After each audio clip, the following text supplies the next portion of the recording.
E aí, pessoal, você que vai fazer o concurso de Campina Grande para a área de professor. Um dos assuntos é esse aqui, a Constituição Federal de 1988, artigos 205 a 214. Se no final você gostar do vídeo, dá um like, se inscreve no canal, que aí sempre eu vou estar postando mais assuntos relacionados a outros concursos e ao concurso de Campina Grande também. A Constituição Federal de 1988, ela tem aqui um preâmbulo que fala sobre a educação. Então, da 205 a 214, esses artigos, todos eles falam sobre a educação. Nós iremos aqui então ver todo esses artigos. Nós, representando o povo brasileiro, reunidos em Assembleia Nacional Constituinte para instituir um Estado democrático, destinado a assegurar o exercício dos direitos sociais e individuais, a liberdade, a segurança, o bem-estar, o desenvolvimento, a igualdade e a justiça como valores supremos de uma sociedade fraterna, pluralista e sem preconceitos, fundada na harmonia social e comprometida na ordem interna e internacional com a solução pacífica das controvérsias, promulgamos, sob a proteção de Deus, a seguinte Constituição da República Federativa do Brasil. Então esse preâmbulo ele vai estar aqui falando dessa reunião, que é uma Assembleia Nacional Constituinte, depois da ditadura de 1964, que durou até 1985 aproximadamente, e aí se volta ao Estado Democrático de Direito. E esse direito, ele tem um destino, que vai ser assegurar, um objetivo, que vai ser assegurar o exercício de todos os direitos sociais e individuais, como a liberdade, a segurança, o bem-estar, o desenvolvimento, a igualdade e a justiça como valores supremos de uma sociedade fraterna, pluralista, porque tem várias formas de pensamento, e sem preconceitos. Ela sendo fundada na harmonia social e comprometida, seja ela interna ou internacionalmente, com a solução pacífica das controvérsias. Então, nós temos aqui no capítulo 3 da Constituição, falando sobre a educação. A educação, a cultura, o desporto. Seção 1 da educação. Artigo 205. A educação, direito de todos e dever do Estado e da família, será promovida e incentivada com a colaboração da sociedade, visando ao pleno desenvolvimento da pessoa, seu preparo para o exercício da cidadania e sua qualificação para o trabalho. Então aqui nós temos, os agentes que vão prover a educação. No caso é um dever do Estado e da família. Na LDB diz que é dever da família e do Estado, mas aqui na Constituição veio essa ordem. Então o Estado tem que prover educação a todas as pessoas, certo? Da sociedade brasileira, a todos os brasileiros, e vai ser incentivada e promovida com a colaboração da sociedade, para que a pessoa possa se desenvolver, se preparar para o exercício da cidadania, ser um cidadão que exerce sua cidadania e a sua qualificação para o trabalho. Artigo 206. O ensino será ministrado com base nos seguintes princípios, que esses princípios também estão na LDB. O princípio da igualdade de condições para o acesso e permanência na escola, a liberdade de aprender, ensinar, pesquisar e divulgar o pensamento, a arte e o saber, o pluralismo de ideias e de concepções pedagógicas e a coexistência de instituições públicas e privadas de ensino. Aqui nós temos então que tem a coexistência tanto de escola pública quanto de escola privada, certo? Tem que ter como princípio o pluralismo de ideias, concepções pedagógicas, não é uniformizado, tem sempre forma diferente, cada escola é um núcleo diferente, tem sua realidade. No caso aqui, outro princípio é a gratuidade do ensino público em estabelecimentos oficiais. Então, todo ensino público ele é gratuito.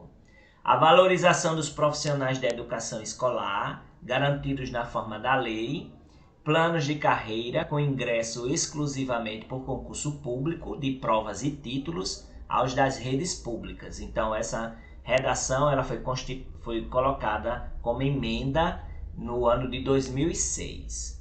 Então os profissionais de educação têm que ser valorizados pelos planos de carreira, certo? É a forma da lei.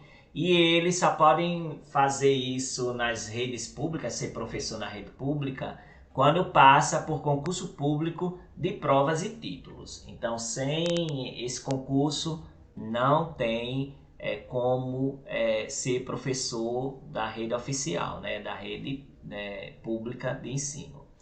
A escola tem que ter uma gestão democrática de ensino público na forma da lei, certo? Já que ela representa a sociedade, ela tem então que ter uma gestão democrática.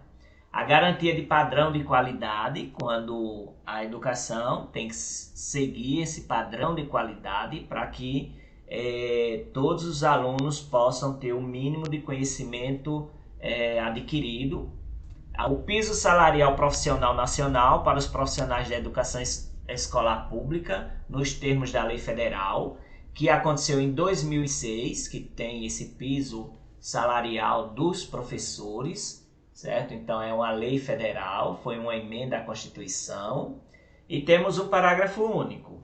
A lei disporá sobre as categorias de trabalhadores considerados profissionais de educação básica e sobre a fixação de prazo para elaboração ou adequação de seus planos de carreira, no âmbito da União, dos Estados, do Distrito Federal e dos municípios. Então aqui ele vai falar quem é que participa da escola, quais são as categorias que são considerados profissionais da educação básica e fixar os prazos para a elaboração desses planos de carga e carreira.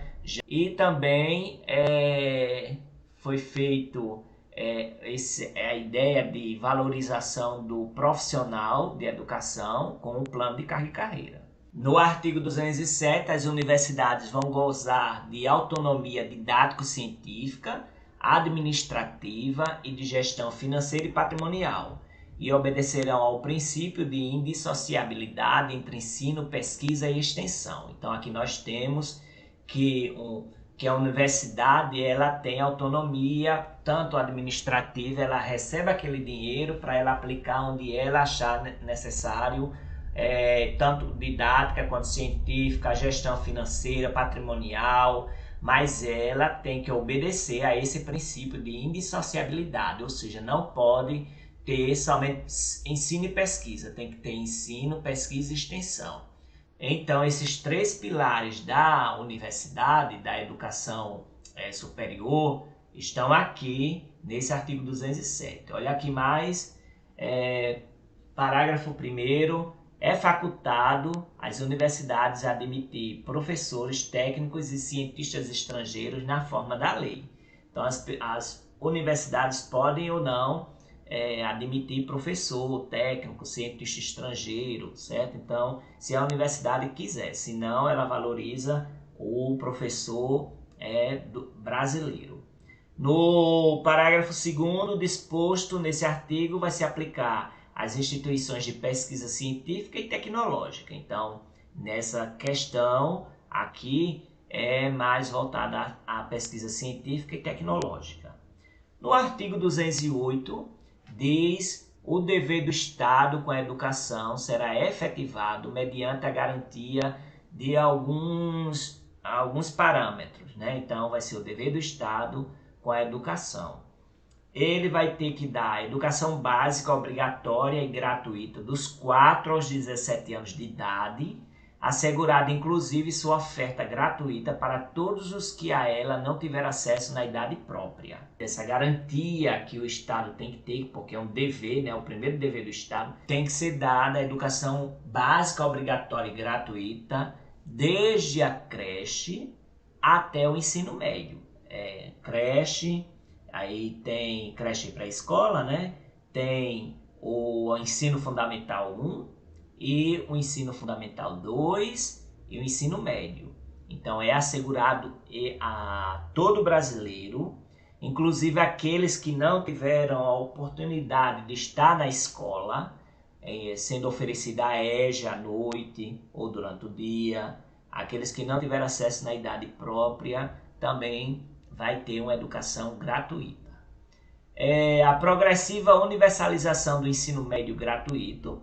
Então, todo o ensino médio nesse período aqui eram poucas vagas, então eles começaram a crescer a quantidade de vagas, e lembrar que isso aqui é a Constituição de 1988, e então expandiu a educação em relação ao ensino médio gratuito. Atendimento educacional especializado aos portadores de deficiência, preferencialmente na rede regular de ensino. Então, não seria mais feito de outra forma. Toda pessoa deficiente tem que ser inclusa, certo? Na rede regular de ensino. Ou seja, não pode fazer discriminação. A educação infantil em creche e pré-escola vai começar a partir dos 5 anos de idade, certo? Como eu falei anteriormente, que aqui começa aos 4 anos, né? Creche pré-escola, ensino fundamental 1. Também é dever do Estado o acesso aos níveis mais elevados de ensino, da pesquisa e da criação artística, segundo a capacidade de cada um. Além disso, ofertar o ensino noturno regular, adequado às condições do educando. Então, o ensino noturno regular, especialmente para aqueles que não podem cursar durante o dia ou não tiveram a formação na idade adequada, certo? Então aqui, olha, atendimento ao educando em todas as etapas da educação básica por meio de programas suplementares de material didático escolar, transporte, alimentação e assistência à saúde. Então o governo criou programas suplementares de material didático escolar, transporte, alimentação e assistência à saúde. O acesso ao ensino obrigatório e gratuito é direito público subjetivo, independente de governo, independente de ideologia. O acesso ao ensino obrigatório e gratuito é direito público subjetivo. Então, isso é um direito público, já está dizendo, é para todos. O não oferecimento do ensino obrigatório pelo poder público ou sua oferta irregular importa a responsabilidade da autoridade competente. Então, se ele não ofertar, ele vai incorrer em sanções administrativas, certo? Em sanções relacionadas à improbidade administrativa. Compete ao poder público recensear os educandos no ensino fundamental, por isso que tem um censo todo ano, ok? Todo ano tem um censo e toda a verba que vem para a escola é em cima desses educandos, da quantidade de educando, isso em relação à escola pública, viu? Mas também se faz o censo da escola privada. Fazer-lhes a chamada e zelar junto aos pais ou responsáveis pela frequência escolar, né? Então, sempre o poder público vai estar chamando os pais se os alunos não estão indo para a escola e zelando com relação a essa frequência, né? No artigo 209, o ensino é livre à iniciativa privada, atendendo às seguintes condições: cumprimento das normas gerais da educação nacional, autorização e avaliação da qualidade pelo poder público. Então, no artigo 209 vai falar sobre essa questão da iniciativa privada. Todo lugar tem escola pública e privada. Se você quiser abrir uma escola, claro que você pode abrir, desde que cumpra as normas gerais da educação nacional e que tenha autorização e passe pela avaliação de qualidade do poder público, porque o Conselho Estadual de Educação vai lá nesse ambiente que vai se abrir a escola privada, é claro, e vai ver se está seguindo todos os parâmetros, que está tudo dentro da legalidade, certo? A rampa e tudo mais. Então nós temos aqui essa iniciativa, o ensino é livre, a iniciativa privada. E aí no artigo 210 serão fixados conteúdos mínimos para o ensino fundamental, de maneira a assegurar a formação básica comum a respeito aos valores culturais e artísticos nacionais e regionais. Isso aqui já prevendo a BNCC, viu? Fixados conteúdos mínimos para o ensino fundamental, de maneira a assegurar a formação básica comum, olha aí, a formação básica comum e respeito aos valores culturais e artísticos nacionais e regionais. O ensino religioso de matrícula facultativa vai constituir disciplina dos horários normais das escolas públicas de ensino fundamental. Então, na escola pública tem o ensino religioso de matrícula facultativa. O ensino fundamental regular será ministrado em língua portuguesa, assegurada às comunidades indígenas também a utilização de suas línguas maternas e processos próprios de aprendizagem. Aqui nós temos a inserção da língua portuguesa, mas também a valorização das comunidades indígenas com as suas línguas maternas. No artigo 211, vai falar sobre a organização em regime de colaboração. Então, a União, os estados, o Distrito Federal e os municípios vão organizar em regime de colaboração seus sistemas de ensino. Então, o município vai organizar o seu sistema de ensino, o Distrito Federal também, os estados também e a União também. Então, cada um vai organizar a sua forma, tem sua incumbência de organizar seus sistemas de ensino. As particularidades de cada um vai aparecer nesses parágrafos aqui. Então, parágrafo 1º. A União vai organizar o quê? O Sistema Federal de Ensino e o dos territórios. Vai financiar as instituições de ensino público federal e exercerá em matéria educacional função redistributiva e supletiva, de forma a garantir a equalização de oportunidades educacionais e padrão mínimo de qualidade do ensino mediante assistência técnica e financeira aos estados, ao Distrito Federal e aos municípios. Todo o sistema federal ele é organizado pela União, certo? Assim como também dos territórios.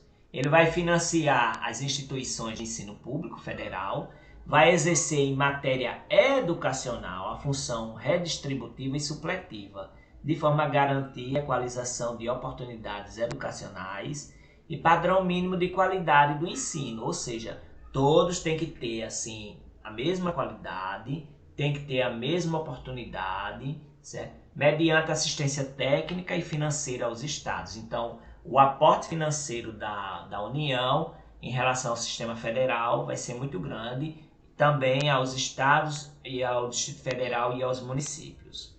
Os municípios atuarão prioritariamente no ensino fundamental e na educação infantil. Então aí é função do município, a educação infantil e ensino fundamental. Os estados e o Distrito Federal vão atuar prioritariamente no ensino fundamental e médio. Quando a prefeitura não tiver escola, não tiver condições de ofertar esse ensino fundamental, o estado vai entrar e vai ofertar ele além do médio. Na organização de seus sistemas de ensino, a União, os estados, o Distrito Federal e os municípios vão definir formas de colaboração de modo a assegurar a universalização do ensino obrigatório. Então, os estados, a União, o Distrito Federal e os municípios vão fazer tudo em forma de colaboração, amarrando todas as pontas para que todos possam ter a sua universalização do ensino. No parágrafo 5º, diz que a educação básica pública vai atender prioritariamente ao ensino regular. Então, a educação básica pública vai ser obrigatoriamente ao ensino regular. No artigo 212, nós temos aqui a aplicação de quanto dos impostos vai ser para cada ente da federação. Então, olha, a União ela recebe todos os impostos. Então, a União vai aplicar anualmente nunca menos de 18%. Isso é bem importante, certo? 18%, nunca menos de 18%. Os estados e os municípios, e o Distrito Federal e os municípios, 25% no mínimo da receita da receita lá dos impostos, compreendida proveniente de transferências na manutenção e desenvolvimento do ensino. Isso cai muito em concurso, viu? Então a União ela vai tratar aqui que ela vai aplicar nunca menos de 18%. Já os estados, Distrito Federal e municípios são 25%. A parcela da arrecadação de impostos transferida pela União aos estados, ao Distrito Federal e aos municípios ou pelos estados aos respectivos municípios não é considerada para efeito de cálculo previsto nesse artigo, receita do governo que a transferir. Para efeito do cumprimento do disposto no caput desse artigo, serão considerados sistemas de ensino federal, estadual e municipal os recursos aplicados na forma do artigo 213, que a gente ainda vai ver. A distribuição dos recursos públicos assegurará prioridade ao atendimento das necessidades do ensino obrigatório, no que se refere à universalização, garantia de padrão de qualidade e equidade nos termos do Plano Nacional de Educação. Os programas suplementares de alimentação e assistência à saúde previstos no artigo 8 serão financiados com recursos provenientes de contribuições sociais e outros recursos orçamentários. A educação básica pública terá como fonte adicional de financiamento a contribuição social do salário educação, recolhida pelas empresas na forma da lei, isso foi um decreto de 2006. As cotas estaduais e municipais de arrecadação de contribuição social do salário educação serão distribuídas proporcionalmente ao número de alunos matriculados na educação básica nas respectivas redes de ensino. O artigo 213. Os recursos públicos serão destinados às escolas públicas, podendo ser dirigidos às escolas comunitárias, confessionais, filantrópicas, certo? Então, o recurso público também pode ser para esse tipo de escola. Aquelas que comprovem finalidade não lucrativa e apliquem seus excedentes finais. Assegurem a destinação de seu patrimônio a outra escola comunitária, filantrópica ou confessional, ou ao poder público no caso de encerramento de suas atividades. Os recursos de que trata esse artigo poderão ser destinados a bolsas de estudo para o ensino fundamental e médio, na forma da lei, para os que demonstrarem insuficiência de recursos, quando houver falta, e cursos regulares da rede pública na localidade da residência do educando, ficando o poder público obrigado a investir prioritariamente na expansão de sua rede na localidade. As atividades de pesquisa e extensão e de estímulo a fomento à inovação realizadas por universidades e ou por instituições de educação profissional e tecnológica poderão receber apoio financeiro do poder público. Então, no parágrafo 1º diz que se não tem vaga para o aluno, ele pode então procurar uma outra escola que daí ela pode dar essa bolsa de ensino a esse aluno, ok? Então, toda atividade de pesquisa, extensão e estímulo e fomento à inovação realizada pelas universidades ou por instituições de educação profissional e tecnológica vão receber, então, recursos do poder público. Por fim, o artigo 214 diz que a lei estabelecerá o Plano Nacional de Educação de duração decenal. Então, já tem o PNE, que é o Plano Nacional de Educação, com duração decenal, com o objetivo de articular o Sistema Nacional de Educação, com regime de colaboração e definir diretrizes, objetivos, metas e estratégias de implementação para assegurar a manutenção e desenvolvimento do ensino em seus diversos níveis, etapas e modalidades, por meio de ações integradas dos poderes públicos das diferentes esferas federativas que conduzem à erradicação do analfabetismo, universalização do atendimento escolar, melhoria da qualidade do ensino, formação para o trabalho, promoção humanística, científica e tecnológica do país, e estabelecimento de meta de aplicação de recursos públicos em educação como proporção do produto interno bruto. Então, o PNE já foi feito, né? Lembrar que a Constituição aqui, no artigo 214, 1988, previa o Plano Nacional de Educação, já foi feito. Então, faz 10 anos, vai fazer 10 anos que o PNE foi lançado. Lá tem metas, objetivos, diretrizes, então é um dos itens que também podemos estudar aqui, certo? Então, ele está lá vendo a questão da erradicação do analfabetismo, que no Brasil ainda tem, certo? Essa meta provavelmente não vai ser alcançada. A universalização do atendimento escolar, melhoria da qualidade do ensino, é claro que a cada ano está melhorando mais, né? A gente vê aí muita gente com acesso, né? Garantido, mais alunos na escola e tem as dificuldades, né? Nós sabemos. A formação para o trabalho, todo mundo sabe que para conseguir um emprego tem que ter no mínimo ensino médio, né? Promoção humanística, científica e tecnológica do país e estabelecimento de metas de aplicação de recursos, que o governo vai ter que fazer, né, do Produto Interno Bruto. Então, ele lançando esses recursos para os estados e municípios, ok?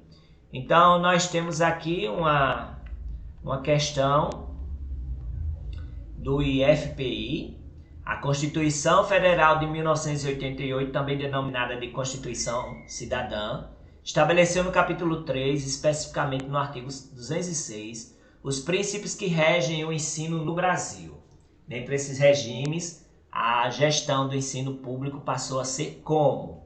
Autônoma e livre de qualquer poder, considerando os princípios de igualdade e liberdade do ensino, democrática em todos os estabelecimentos de ensino público e privado, democrática do ensino público na forma da lei, oligárquica em todas as escolas e conformidade com o projeto pedagógico de cada escola, participativa e democrática em todas as instituições de ensino em consonância com o que preconiza o direito público. Então você observa aqui que ele está falando sobre um dos princípios. Então quando a gente vai observar, um dos princípios é uma gestão democrática de ensino público na forma da lei. Então a oligárquica não pode ser.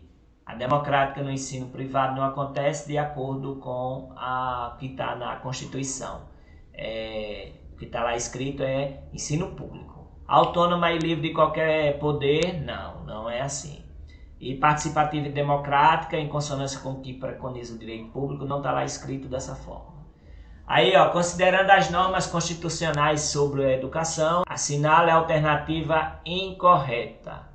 Como ele quer a incorreta, nós devemos prestar atenção, viu? A incorreta aqui, ó. Então, ele está falando sobre as instituições de pesquisa científica e tecnológica, gozam de autonomia didática, científica, administrativa e de gestão financeira e patrimonial e obedecerão ao princípio de indissociabilidade entre ensino, pesquisa e extensão. Claro, né? Isso aqui está correto. As instituições de pesquisa são as universidades. O acesso ao ensino obrigatório e gratuito é direito público subjetivo do cidadão. Claro, isso aqui está claríssimo aí no artigo da Constituição. O não oferecimento do ensino obrigatório do poder público ou de sua forma irregular importa responsabilidade da autoridade competente. E é verdade isso aqui.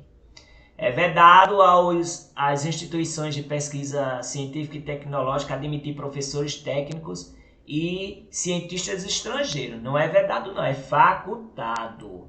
Aqui está errado, tá vendo? Aqui está errado. A gestão democrática do ensino público é um dos princípios do sistema educacional brasileiro. Então, a resposta aqui que está errada é essa aqui. Não é vedada às instituições de pesquisa ter estrangeiros, professores, técnicos, cientistas. Não, é facultado. Eles dão preferência ao brasileiro, ok? Então é isso, pessoal. Se você gostou, dá um like, se inscreve no canal e vai ter mais vídeos dessa forma.